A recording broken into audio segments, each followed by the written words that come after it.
பொதுவாக அந்த பேப்பர் ஒர்க்னா ரொம்ப அலைய விடுவாங்க அப்படின்ற மாதிரிலாம் இருக்கும். ஸோ ஃப்ரெண்ட்ஸ் மோட்டார்ஸ் எப்படி உங்களுக்கு சப்போர்ட்டிவாக இருந்தாங்க? ஒரே ஒரு ஃபோன் தான். அவங்களே எல்லா வேலையும் ஒரே ஒரு ஃபோனு என்னோட இதில் மட்டும் கேட்டாங்க, எல்லாத்தையும் அனுப்பிச்சி விட்டேன். ரெண்டே இடத்துக்கு தான் போயிருக்கேன். ஒன்று மீட்டிங் போயிருக்கேன், இன்னொன்னே மானி ஆஃபீஸ் போயிருக்கேன். அடுத்த நேரம் வண்டி எடுக்க வந்தாச்சு. இதுதான் என்னுடைய வேலை. மீதி எல்லாமே அவங்க பார்த்த வேலை. எப்படி ஃபீல் பண்ணுறீங்க ஸோ வண்டி வாங்கினதுக்கு? இந்த ஒரு தகவலுக்கு வந்து நீங்கள் நிறைய பேருக்கு ஷேர் பண்ணுவீங்களா?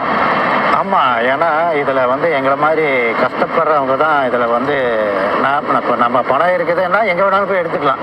இப்போ ஷோரூம்லேயே போய் நான் வண்டியை கேட்டு போய் புக் பண்ண போனேன் அப்படின்னு சொன்னால் சேவையாக பார்க்க மாட்டாங்க. அவங்க தேவையாக என்ன சேவையாக வச்சுக்கிட்டுறாங்க.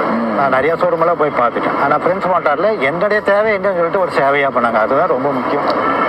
இதை வாழ்நாளில் மறக்க முடியாது. ஏன்னா வண்டி வாங்குறது என்னுடைய வாழ்நாள் கனவு. அதுக்கு ரொம்ப கஷ்டங்கள்லாம் பட்டிருக்கிறேன்.